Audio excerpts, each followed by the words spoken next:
আজ যে ভিডিওটা আমি আপনাদের সামনে তুলে ধরবো সেই ভিডিওটা কিন্তু আগে কোনো দিন কখনো দেখেনি। আপনারা কি জানতেন যে গাছের গুঁড়ির ভেতরেও কিন্তু খুব সুন্দরভাবে আগুন জ্বালিয়ে সহজ পদ্ধতিতে রান্না করা যায়? আমি বলতে পারি আপনারা জানতেন না, কারণ আমিও তো প্রথমেই জানতাম না, এই প্রথম দেখলাম আর জানতে পারলাম, তাই তোমাদের সাথে ভিডিওটা শেয়ার করলাম।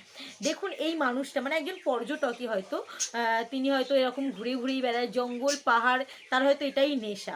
দেখুন কিভাবে খুব সুন্দরভাবে রাস্তাঘাটে পাহাড়ে জঙ্গলে নিজের খিদে মেটাবার জন্য খাবার বানিয়ে খায়। তার জন্য এখানে পুরো ভিডিওটা দেখুন। ও পাশে আছে তাঁবু, কিন্তু এখানে রান্নার পদ্ধতিটা খুব সুন্দরভাবে করছে।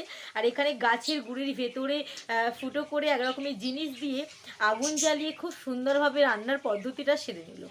অসাধারণ লেগেছে। আর এই অসাধারণ লাগার সাথে সাথে আমরা কিন্তু এই জিনিসটাও জানতে পারলাম যে বিপদের মধ্যে পড়লে, একরকম অন্য পরিস্থিতির মধ্যে পড়লে কিভাবে আমরা সেখান থেকে সুন্দরভাবে নিজেকে মানিয়ে নিয়ে সেই রাস্তাটা ঠিকঠাক করে আমরা আমাদের নিজেদের চাহিদাগুলো মেটাতে পারবো। ভিডিওটা